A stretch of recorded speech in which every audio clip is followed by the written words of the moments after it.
Welcome, Greek U Nation, to episode number 474 of the Fraternity Foodie Podcast. I'm your host, Mike Ayalon, CEO of Greek University. I'm a speaker and an author. Our fifth book just came out. It's called Perseverance and How to Be a Great Fraternity or Sorority Alumnus. So go and pick up that book on Amazon or Barnes & Noble today. We call these episodes the Fraternity Foodie Podcast because there is nothing like great food to bring college students together. Fun fact, I am always fascinated by relationships and what makes them work versus what breaks them apart. Many people think that the golden rule strengthens a relationship. Our next guest actually believes it's demolishing it. Let's hear more on this topic. Dr. Andy Winkler has his Ph.D. in mathematics and has been a professor at both Stanford and Columbia.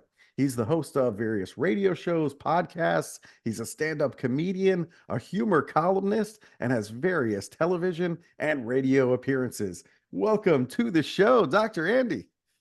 Thank you. It's great to be here. It is wonderful to have you on the show, and a great topic here today, of course, for all of our college students that are in relationships or looking to get into a relationship. Before we get there, I know you have your PhD in mathematics from NYU, which is a fine institution. Why did you end up choosing NYU? It was sort of a quirk of fate, actually.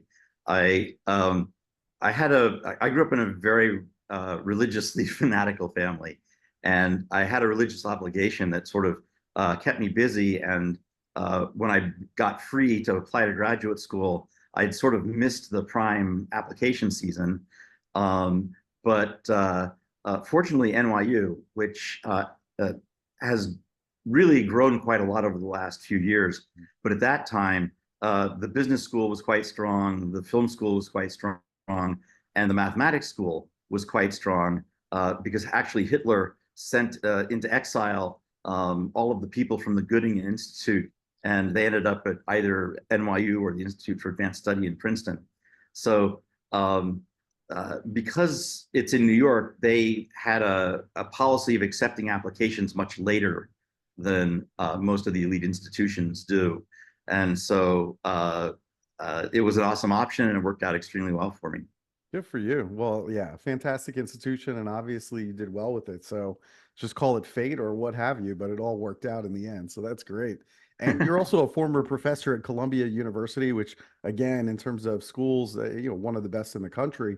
What subjects did you teach over there at Columbia, and what was it like just being a professor on campus?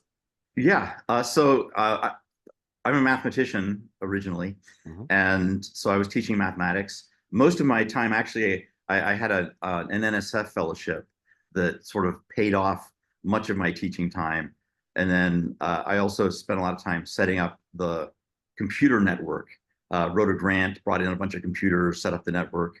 And so I got some more reduced teaching time for that. But I did teach some calculus courses and had a really enjoyable experience, a lot of great students. Yeah, great experience. Well, I tell you what, I mean, calculus was like a buzzsaw for me. I mean, I had done well in mathematics all throughout my college career, but once I hit calculus, I don't know, a little too abstract for me. I couldn't wrap my arms around it. I did graduate with accounting, so, again, still have that love of mathematics, but calculus, for whatever reason, just never agreed with me. So who knows? But now I have a son who literally eats calculus for breakfast. So awesome. Now, I want to talk a little bit about relationships here, and many of us have heard of the 5 love languages. You actually believe that there are 8 love languages. Now, I know of the typical ones: words of affirmation, quality time, receiving gifts, acts of service, physical touch. Tell our audience, what are the other 3? Okay, so there's one that's not on the list at all, which is there are certain types for whom feeling remembered really reaches them. And so it's not just like they're on your mind, but that memories involving them are important to you. And then some of the classic, Chapman languages are better thought of as sort of split into two. Because, for example, with gifts, there's one type of person for whom the surprise is what's important. And a surprise party would have, the same kind of impact for them as a gift surprise. Another type that sort of sees into the future also thinks very symbolically. And so it's the symbolic value of the gift that will matter to them. It's meaning. And so if you just think, getting them a gift is going to do something, you'll be unpleasantly surprised. Similarly with quality time, there's one type where quality time means, connecting, deep feelings sharing, that sort of thing. But there's another type where it's really all about sharing of ideas. And another kind of interesting piece of this is that it's really tied to specific personality types. Gotcha. That's really interesting to me, man. Oh man, I'm learning new things all the time. Now this is going to require a conversation with my wife, and now I have to ask her about these other love languages to make sure I got everything covered. That's all for the good. That's probably a good thing. It's probably not better now, yeah. So, you have this interesting idea that you believe that we can tell how to love someone based on the way that they walk or the way that they gesture. What do you mean by that? Okay, so there are 4 different walks and 4 different styles of gesturing, and that creates 16 types. And you may have heard of Myers-Briggs. That's another way of looking at the 16 types. There's a psychodynamic model the Jung School has. There are different ways of looking at it. But from those, 2 sets of observations, you can peg their type. And the type then turns out to translate into how do they generate options for themselves and how do they prune those options? And based on what that key thing is that you use most often, that actually determines what you notice and don't notice about love. And it's almost like there are different frequencies or wavelengths. And if the wavelength you're sending on isn't the wavelength they're receiving on, it just goes off into the ether and is lost. They don't even notice it. Wow. Okay. Well, I'm learning new things all the time. This is just fascinating. You also said that breaking my heart literally broke my heart. What does that mean? Oh, that's kind of a funny story. Okay. The reason I learned all of this stuff was catalyzed by a breakup. And I didn't learn it fast enough for that particular relationship. And what I did learn didn't work very well because I ended up, for job reasons, coming to San Francisco, and the distance relationship made it impossible for me to really, provide what she needed. And so that was a very painful sort of experience for me. And the next Valentine's Day, I was at a climbing gym, and I got to the top of the wall, and I felt this pain in my back. And so I thought, okay, I'm done climbing, but I can still belay. My partner did some more climbing, and now my chest started hurting as well. And I went to the next rope, and I started sliding down the wall and landed on the floor, and it turned out I was having a heart attack. Oh, wow. And but as I was standing there, right at the rope next to me, there were 2 nurses just waiting to tie in. And so they, called an ambulance and got me to this awesome cardio program. It was actually a pop-up for like rich foreigners to fly in for. And they took a really good job, did a really good job taking care of me, cleared it all up, and I was fine, as opposed to being probably dead or brain dead. Severely damaged by it. So, wow, what a story. I mean, you were lucky that those 2 nurses were right there. I mean, if they weren't there, man, oh well, man. that's or if I had been somewhere else, or Right. so it as painful as it all was, it kind of saved my life, because any different thing in my life up to that point in time, would have sort of messed up that moment. I would have been somewhere else, or they would have been somewhere else, or Right. Man, oh man. I tell you what, that is what a story. That is just unbelievable. Okay, well, listen, we're glad that you're with us today. That's all I can say about that. Yeah, it's a Um, great bonus round. yeah, I would say. I mean, that certainly makes you appreciate life, and I'm sure you now look at life and you just look at everything. It's just a gift, right? It's all Hmm. gravy from here on in, right? Yeah, yeah. It totally took away my ability to regret anything. Right. I mean, after that, I mean, what are you going to do?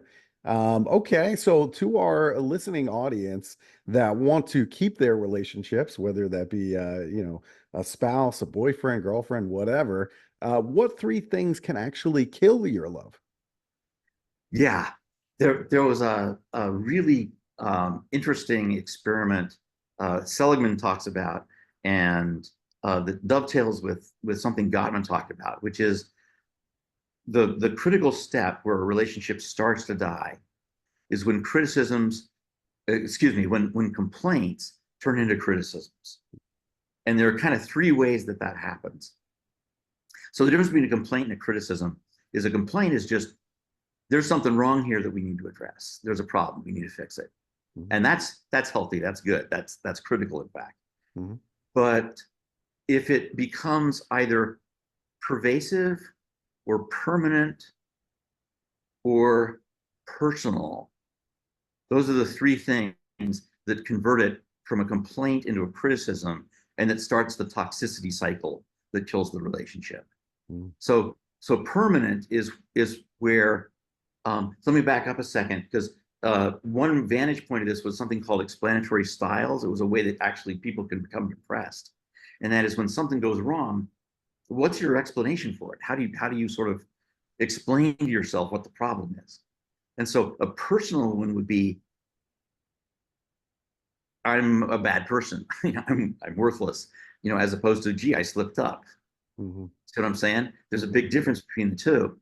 And for pervasive, similarly, if you say, um, you know, I can't do anything right, well, there's no basis for hope there, right? You might as well just give up. Mhm. Whereas if it's this one thing, I need to concentrate on more, or I need to work harder at, completely different outcome. Yeah. And same thing for permanent. If your perspective is, I will never get this right, or, I will never figure this out. Mhm. I'll never learn calculus. Then, that's why make the effort, right? Why Right. bother trying? Yeah. And so, those are the three things that also turn a complaint into a criticism. Sure. And then, and so some of this actually goes back to the idea of mindset. You're probably familiar with that, the idea of fixed mindset versus growth mindset. Right. And because all of these, in a sense, deny the idea that you can learn, that you can improve, that you can develop, and Mhm. that things that are problematic for you now don't have to be, on an ongoing basis. Hmm. Wow. Okay. Well, listen, that's definitely very helpful for all of our listeners out there. Now, you told us the story here about you and the rock climbing incident. I mean, are there other ways that losing the love of your life could actually save your life? Well, the, there are certain relationships that are genuinely toxic, Yeah. and identifying those and responding in an appropriate way, can make a massive, actually does save lives. Hmm. Um, the flip side is, though, that relationships can form a crucible. There's this crucible from chemistry. You put things in it, and the heat rises, the temperature, the pressure rises, and if the crucible is strong, it contains that reaction, and then transformation happens. Hmm. And our relationships have that same potential quality, Yeah. where if they're strong enough, if they hold us together, then the conflicts can actually become transformative. Hmm. They can compel us to grow up. David Snarsh said this as, nature conspires to hold hostage the happiness of those we love most. And the ransom is our personal development. And so it can actually catalyze for us, all of that growth if it's strong enough. And that's where, again, these love frequencies come into play, because if we don't feel loved, then there's little incentive for that relationship to hold. The bond isn't there. Whereas if we figure out how to elicit the love we need and how to express the love we feel in ways that are actually felt, then we can build that strong crucible that then becomes transformative. Wow, that is fantastic. Really, really good lesson there. I love it. I love that answer. Now, we should talk about Newton too. I'm wondering how in the world did Newton come up with all of his laws of motion? Yeah. So um, at in I got a phone call from a colleague who told me about a calculation that a mutual friend had done, which got me curious. And so Newton said he stood on the shoulders of giants, but he never said whose shoulders those were or Right. exactly what it was that he saw from those shoulders. But one of those giants was a guy named Kepler, who had written down 3 laws for how the planets go around the sun. And one of those laws is that they travel in an ellipse. And one of those laws is that they speed up and they slow down in such a way that the area stays constant. That gets swept out by the orbit, which is sort of weird. I mean, how does it even know what the area is? But it does. And then the third law is a really weird one too, which is the size of the orbit cubed divided by the time it takes to go around the orbit squared is the same for every planet. So what do any of those things mean? Well, it turns out by using the equation of an ellipse and using that constant property, you can calculate the acceleration at each point in the orbit. When you do that calculation, what you find, the first thing you find is that the acceleration is always towards the sun. That's curious. That's not obvious just sort of looking at the planets because they're not going towards the sun, but that's the direction they're accelerating. Once you have that, then the next question is what's causing that acceleration? And I think that's where the apple falling came in. Newton, probably was thinking about these things when the apple fall reminded him of, oh yeah, things do accelerate towards things because of gravity. Yeah. Then the next piece is that, so when you do this calculation for the acceleration, what pops out is essentially the acceleration is equal to the mass, or some constant, I should say, divided by the distance squared. So that's almost Newton's laws, but not quite. To make the next leap, the really curious thing is the constant you get is that same goofy constant in Kepler's third law. So what does that mean? Well, it turns out there's a similar thing for the moons of Jupiter. And if you compare the constant you get for the moons of Jupiter with the constant you get for the planets around the sun, they're exactly the same in ratio as the size of the sun compared to the size of Jupiter. So that constant is really telling you how big the sun is. Mm-hmm. And then if you just multiply both sides by the mass of the Earth, you have Newton's laws. Wow. That is incredible. Well, thank you. I had never heard all of that laid out like that. That's just fascinating stuff. Really, really good. I love this conversation. I think it's fantastic. Learned a ton, that's for sure. Now, we do love good food here on the Fraternity Foodie Podcast. And San Oh yeah. Francisco, I got to tell you, is one of my favorite places in the country to visit. It's just an incredible city, and it's got all the seafood that I like as well, which is an added bonus. So the next time I'm in San Francisco, where should I get a great bite to eat? Yeah. So San Francisco, first of all, is one of those cities, like Paris or Hong Kong, where you can kind of walk into a random restaurant and it's gonna be good. However, there are some really awesome places, Yeah. and one that is really inexpensive is Dumpling Home, Mhm. which it's Michelin rated. It's one of the Bib Gourmand restaurants, which I know you're familiar with. I'm not sure all your listeners will be, but in the class of Michelin rated restaurants, there are some distinguished ones that are especially good values. So that's a really inexpensive one that is still very awesome. Yeah. A personal favorite is Nightbird and Birdsong. I don't know why the bird theme is appeals so much, but those both have really, really interesting, unusual cuisines. They're on the pricier side, of course. But those are two I would say, don't miss. Fantastic. Great options on both ends of the spectrum, whether you're a college student or you have a few bucks Right. saved for a special meal. You got two great suggestions in San Francisco. I'm going to have to check them both out the next time I am in town. Well, this has been a lot of fun. If our listeners, if they want to connect with you and talk to you a little bit more about relationships and some of the other stuff, because you just have this wide range of knowledge that's just fascinating, where should they go in order to connect with you? What I'd suggest is wherever you go for podcasts, Now I Get It with Dr. Andy is my new podcast. I don't have 500 episodes yet. In fact, my third will drop later this week. But if you go there, I have links in my show notes, and I'm building more ways you'll be able to connect with me in the future. But that's a great place to get started.